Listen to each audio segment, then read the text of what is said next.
अरविंद केजरीवाल बनाम नरेंद्र मोदी। मैंने नरेंद्र मोदी जी को चिट्ठी लिखी। मैंने कहा जी, चारों तरफ आप कह रहे हो कि आप देश को बचाओगे, मान लो आप प्रधानमंत्री बन गए तो आप मुकेश अंबानी को गैस के कितने दाम दोगे? मोदी जी भी चुप हो गए। इसका मतलब भाई साहब सेटिंग हो गई है। क्या मुझे वाराणसी से नरेंद्र मोदी जी के खिलाफ चुनाव लड़ना चाहिए? मैं ये चुनौती स्वीकार करने के लिए तैयार हूँ। 3 एके हैं, 3 एके। एक तो है AK-47, दूसरे AK एंटोनी है, वो तीसरे हैं AK-49, वो है AK-49। ये AK-49 ने अभी एक पार्टी को जन्म दिया।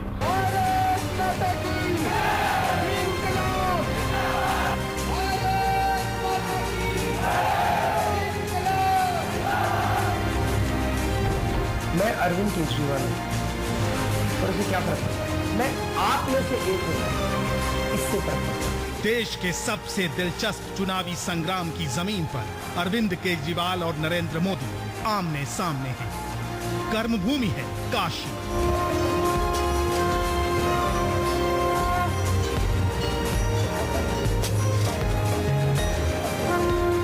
जहां 2014 के सत्ता संघर्ष की पटकथा लिखी जा रही है। कभी आचमन और अजान के प्रतीकों को साध कर, कभी गंगा में डुबकी लगाकर, कभी माथे पर त्रिपुंड सजाकर, तो कभी बनारस के घाटों और गलियों की खाक छानकर केजरीवाल शंकर की नगरी में मोदी को हराने के हथियार ढूंढ रहे हैं। अगर हिंदू मुसलमान सब इकट्ठे हो जाए तो इस बार आप देश की तकदीर बदल सकते हैं, देश की दिशा बदल सकते हैं, देश की राजनीति में भूचाल ला सकते हैं।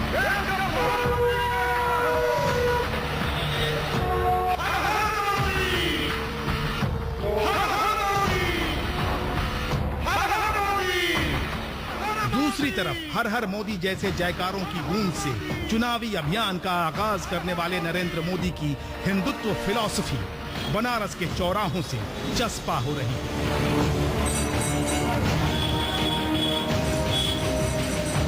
धर्मनिरपेक्षता बनाम सांप्रदायिकता के बीच काशी का कुरुक्षेत्र भविष्य की भारतीय राजनीति का केंद्र बन चुका है।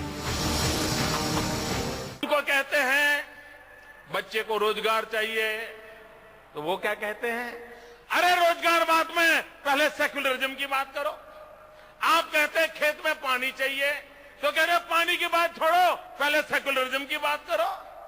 अरे रोजगार बाद में पहले सेक्युलरिज्म की बात करो। आप कहते हैं खेत में पानी चाहिए, तो कह रहे पानी की बात छोड़ो, पहले सेक्युलरिज्म की बात करो। आप कहते हैं महंगाई कम करो, अरे बोले महंगाई छोड़ो, आज सेक्युलरिज्म खतरे में है।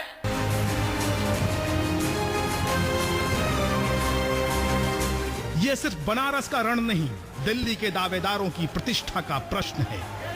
लेकिन मोदी की महत्वाकांक्षा को ललकारने के लिए केजरीवाल ने क्यों चुना काशी को?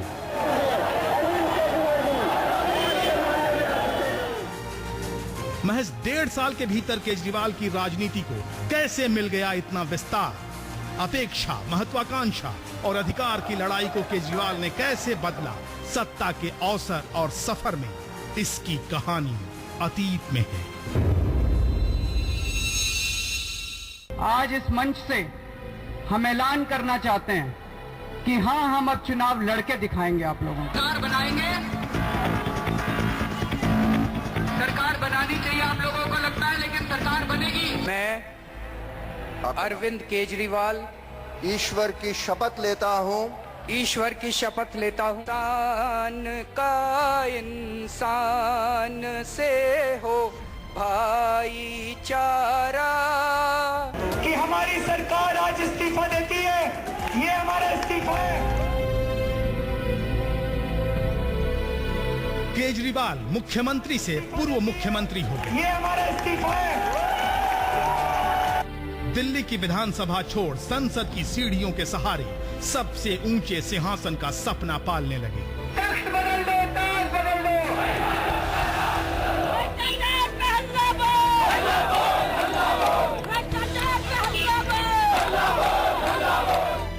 लेकिन 49 दिनों की सत्ता ने देश को केजरीवाल के सियासी चरित्र का आईना दिखा दिया।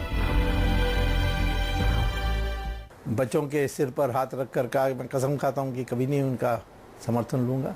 अब अरविंद केजरीवाल की पोल भी खोलने लगी है। बेशक केजरीवाल के भविष्य की राजनीति कई सवालों में घिरी है, जिनका जवाब छिपा है कुछ अनदेखे पहलुओं में। एक इंजीनियर, एक सामाजिक कार्यकर्ता, भारतीय राजस्व सेवा का एक अधिकारी और एक पूर्व सीएम। आखिर क्या है एक केजरीवाल के इतने चेहरों का सच? बुनियाद को समझने के लिए हमने पलटे अतीत के कुछ पन्ने और पहुंच गए दिल्ली से करीब 200 किलोमीटर दूर हरियाणा के हिसार जिले के इस छोटे से गांव सिवानी, जहां 16 अगस्त 1968 को जन्माष्टमी के दिन केजरीवाल का जन्म हुआ, इसी मकान नंबर 30 में। अरविंद केजरीवाल का जन्म इसी कमरे में हुआ था और अरविंद केजरीवाल के चाचा जी हैं। अरविंद केजरीवाल की जो चाची जी हैं वो सब हैं, उनसे जानने की कोशिश करते हैं। अरविंद केजरीवाल जी कहाँ पैदा हुए थे? यहीं हुए थे क्या? यहीं कमरे में हुए थे। पिता गोविंद राम इलेक्ट्रिकल इंजीनियर थे। दादी ने पोते का प्यार से नाम रखा कृष्णा। जन्माष्टमी के दिन पैदा हुआ था, इस वजह से मेरी दादी जी उसका नाम कृष्ण रख दिया था। यहाँ से 5 किलोमीटर दूर है खेड़ा गांव। केजरीवाल के पूर्वज रहते थे। दादाजी अपने कारोबार को बढ़ाने के लिए खेड़ा छोड़कर सिवानी आ गए। तब खेड़ा गांव में केजरीवाल के परिवार का काफी रसूख था। अपनी हवेली थी जो आज खंडहर है। किसी जमाने में खेड़ा गांव में ये मकान बहुत ही खूबसूरत मकान हुआ करता था। मंगला सेठ के नाम से इस मकान को जाना जाता था, जिसे लोग हवेली भी कहा करते थे। वक्त के साथ साथ हवेली की रौनक अब खंडहर में तब्दील हो चुकी है। अरविंद के दादाजी ने गांव में मंदिर, धर्मशाला और पानी की बावली बनवाई थी। कहते हैं यहाँ 6-7 गांवों के लोगों की प्यास बुझती थी। अरविंद केजरीवाल के पुरखों ने इस बावड़ी का निर्माण करवाया था। जिस जगह पे हम खड़े हैं, यहाँ पे बकायदा एक समय में सुबह से लेकर शाम तक लोगों का तांता लगा हुआ रहता था। सब के सब पानी भरने आया करते थे। कहा यह जाता है कि सबसे पहला काम जो मंदिर बनाने का था वो अरविंद केजरीवाल के पुरखों ने ही शुरू किया। आज भी जन्माष्टमी के दिन अरविंद के ताऊ इस मंदिर में भव्य आयोजन करते हैं। जिस रोज केजरीवाल सीएम पद की शपथ ले रहे थे, उनके ताऊ गांव से 2 बसों में भरकर लोगों को दिल्ली ले आए। और दिल्ली का मुख्यमंत्री बना जी, हम सर गए, हमें को बहुत खुशी हुई। हम गाड़ी लेके वहां पे गए। 49 दिनों में ही सत्ता छोड़ने की गलती का एहसास केजरीवाल को भले ही अब हुआ हो, लेकिन गांव में रहने वाली उनकी चाची बताती हैं कि जनता से राय शुमारी के बगैर अरविंद ने इस्तीफा देकर भारी भूल कर दी। गलती ये करी कि कांग्रेस का उनको समर्थन नहीं लेना था। दूसरी बात ये भाग के पार्टी नहीं छोड़नी थी। चाचा चाची का कृष्णा कब केजरीवाल बन गया, इसकी भी एक दिलचस्प कहानी है। तब अरविंद अपने मौसा जी के साथ कलकत्ता में रहते थे। वहां उनके मौसा जी को लोग केजरीवाल बुलाते थे। बताते हैं कि वहीं से अरविंद को भी नया सरनेम मिला। कलकत्ता से केजरीवाल के कुछ और भी रिश्ते हैं, लेकिन उससे पहले आपको वो स्कूल दिखाते हैं जहां से अरविंद ने पढ़ाई पूरी की। जब ये स्कूल बना था तो अरविंद शुरुआती छात्रों में से थे। अरविंद के नन्हे कदम इसी स्कूल में पढ़े और बकायदा 10वीं तक की उन्होंने पढ़ाई की। यहाँ 8वीं क्लास में अरविंद का एडमिशन हुआ था। इसी स्कूल में बैडमिंटन चैंपियन साइना नेहवाल ने भी 3वीं तक पढ़ाई की। टीचर बताते हैं कि स्कूली जीवन से ही अरविंद डिबेट में भाग लेने के शौकीन थे। पढ़ाकू लड़कों में गिनती होती थी, लेकिन स्वभाव में जिद बचपन से ही थी। वो स्टार्टिंग से ही बड़े ब्रिलियंट स्टूडेंट रहे हैं और क्लास में ऊपर के 2-3 स्टूडेंट में उनका नाम आता था। साथ पढ़े दोस्त गगन को तो अरविंद के स्कूली दिनों का एक किस्सा भी याद है।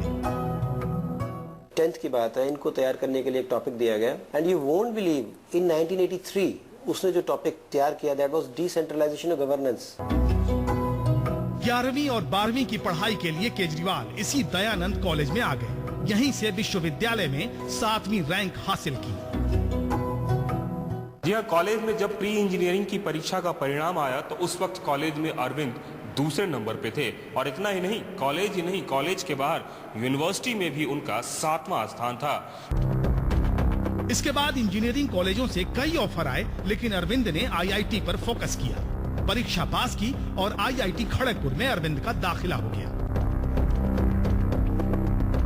मैकेनिकल इंजीनियरिंग की पढ़ाई खत्म हुई तो टाटा स्टील में नौकरी मिल गई। 3 साल काम किया, फिर नौकरी छोड़ दी।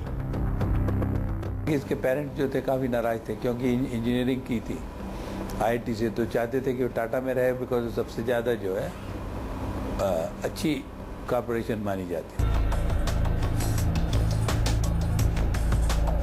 इसके बाद मदर टेरेसा की मिशनरीज ऑफ चैरिटी से जुड़े, कुछ दिन रामकृष्ण मिशन में बिताया, फिर आईएएस बनने की धुन सवार हो गई।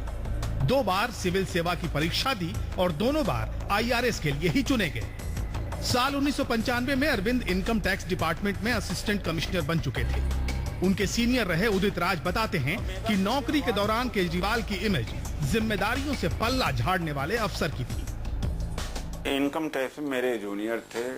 मैं पूरी जिम्मेदारी से कह रहा हूँ कि इन्होंने इनकम टैक्स में नॉन परफॉर्मेंस या कोई काम नहीं किया, निकम्मेपन साबित किया है और वेतन लेते रहे। नवंबर 2000 से अक्टूबर 2002 तक केजरीवाल ने पढ़ाई के नाम पर इनकम टैक्स विभाग से छुट्टी ली थी। इस दौरान उन्हें तनख्वाह मिलती रही, जो बाद में उनके गले की फांस भी बनी। तो 12-13 साल उससे वेतन लेते रहे, घर मकान में इनको मिलता रहा। उसी को प्रचार के समय, विधानसभा के चुनाव समय उसको इनकैश भी किया। उस डिपार्टमेंट में रह के कोई काम नहीं किया इन्होंने। डिपार्टमेंट से मिली छुट्टियों के दौरान केजरीवाल ने एनजीओ का भरपूर अनुभव लिया, जिसकी जड़ें कोलकाता में ही पड़ चुकी थी। फरवरी 2006 में नौकरी छोड़ दी और पूरी तरह एनजीओ से जुड़ गए।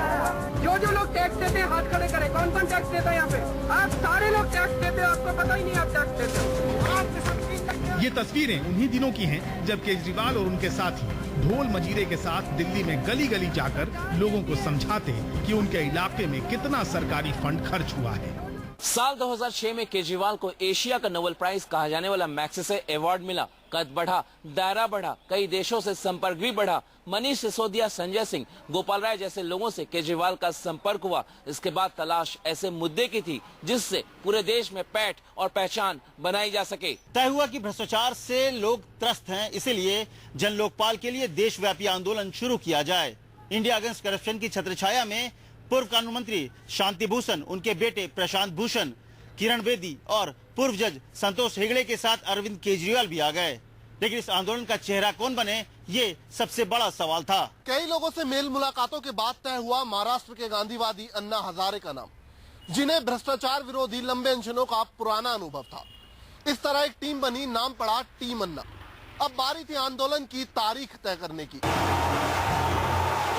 2 अप्रैल 2011 को भारत ने क्रिकेट विश्व कप जीत लिया।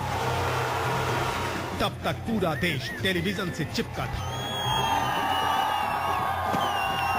क्रिकेट का खुमार खत्म हुआ तो टीम अन्ना को लगा कि खबर और महानगरों के खालीपन का वक्त आंदोलन के लिए सबसे मुफीद है। 5 अप्रैल 2011 की तारीख यानी छुट्टी का दिन मुकर्रर हुआ आंदोलन के लिए। अन्ना दिल्ली के जंतर मंतर पर आमरण अनशन पर बैठ गए। लोकपाल का बहाना था, पर वो हर चीज से परेशान थे, महंगाई, बेरोजगारी, भ्रष्टाचार, और सबको अन्ना में परिवर्तन का एक तत्व नजर आया। टीम अन्ना की मांग थी जन लोकपाल कानून बनाना। प्रचार तंत्र की प्लानिंग कामयाब रही, भीड़ जुटने लगी, आंदोलन को जन समर्थन और मीडिया कवरेज दोनों मिला।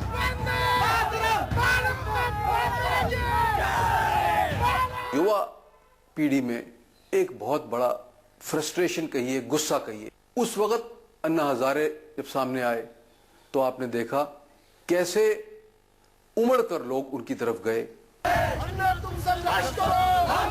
ये वो वक्त था जब अन्ना के इस अनशन की तुलना जेपी आंदोलन से होने लगी थी। जेपी महामानव थे और ये सब बौने हैं।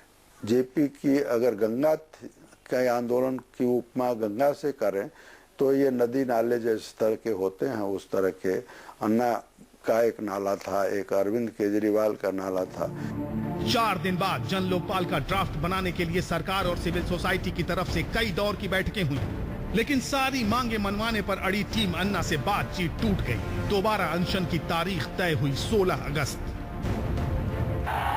16 अगस्त को अनशन से पहले ही अन्ना को गिरफ्तार कर तिहाड़ जेल भेज दिया गया। केजरीवाल की रणनीति सटीक बैठी, आंदोलन को नई ऊर्जा मिल गई। तिहाड़ के बाहर मजमा लग गया, दबाव इतना बढ़ा कि अन्ना को रिहा करना पड़ा।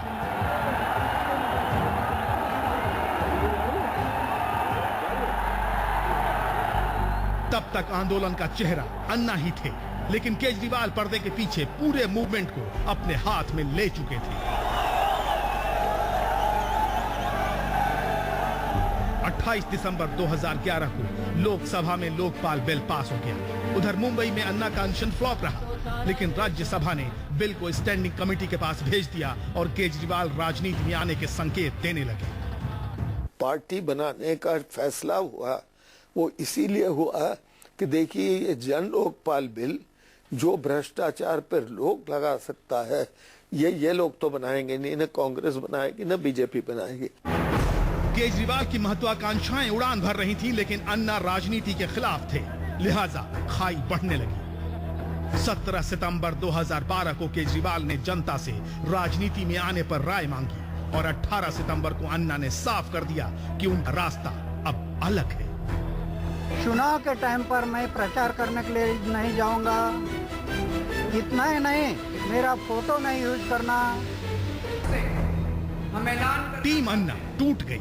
प्रतीकों की राजनीति के चैंपियन केजरीवाल ने महात्मा गांधी और लाल बहादुर शास्त्री के जन्मदिन यानी 2 अक्टूबर को खुलेआम राजनीतिक पार्टी बनाने और चुनाव लड़ने का ऐलान कर दिया। विधानसभा में हम चुनाव लड़ेंगे, चुनाव जीतेंगे और खुद जाके अपना लोकपाल। 26 नवंबर 2012 को आम आदमी पार्टी का गठन हो गया।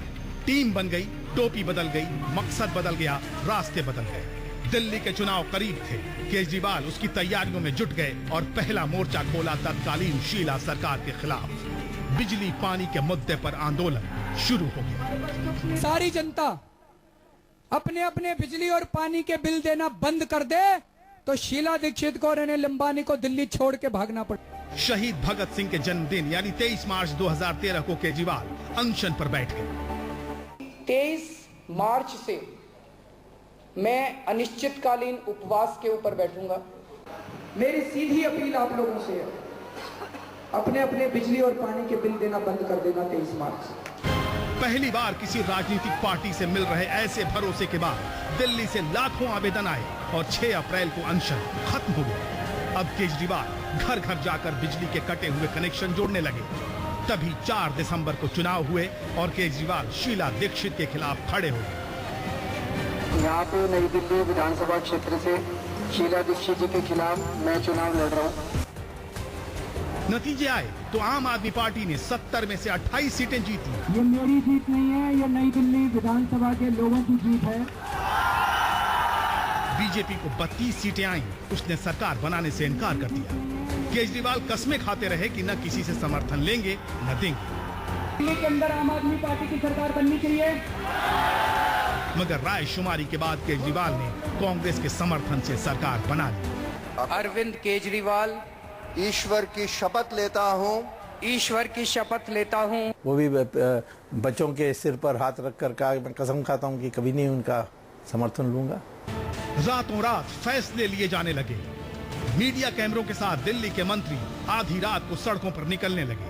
तभी एक बड़ा विवाद खड़ा हुआ।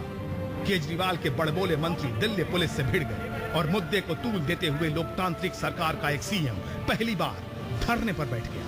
उन्हें अराजक मुख्यमंत्री कहा जाने लगा। कई लोग कह रहे हैं कि आप तो अराजकता फैला रहे हो, आप तो लोगों को कानून तोड़ने के लिए कह रहे हो। गांधी जी ने भी तो यही किया था। केजरीवाल लगातार गलतियां कर रहे हैं और अरविंद केजरीवाल ये समझते हैं कि केवल ज्यादा बोलकर या उटपटांग बातें कह करके वह नाम कमा लेंगे। उनको नाम तो मिल गया है, लेकिन अब अरविंद केजरीवाल की पोल भी खुलने लगी है। उधर जन लोकपाल के ड्राफ्ट पर केजरीवाल सरकार की राज्यपाल से भी ठन गई थी। ड्राफ्ट बिना किसी को दिखाए केजरीवाल उसे सीधे विधानसभा में लाने पर अड़ गए। विपक्ष इसे असंवैधानिक बता रहा था। बस केजरीवाल को बहाना मिला और उन्होंने कुर्सी छोड़कर सत्ता की शहादत का चोला ओढ़ लिया। इस्तीफा असूलों पे दिया। लोकपाल बिल हमारे लिए नॉन नेगोशिएबल है, भ्रष्टाचार हमारे लिए नॉन नेगोशिएबल है। मैंने बार बार बोला था कि लोकपाल बिल पास नहीं होने देंगे, उसके लिए 100 मुख्यमंत्री की कुर्सियां कुर्बान है। इस तरह 49 दिनों में ही दिल्ली की सत्ता छोड़कर केजरीवाल अब बीजेपी के प्रधानमंत्री पद के दावेदार नरेंद्र मोदी को ललकार रहे हैं। काशी में उनके भविष्य की परीक्षा है। हसरतें 2014 का किंग या किंग मेकर बनने की है। ये 16 मई के नतीजे तय करेंगे कि केजरीवाल का सियासी भविष्य अब क्या है।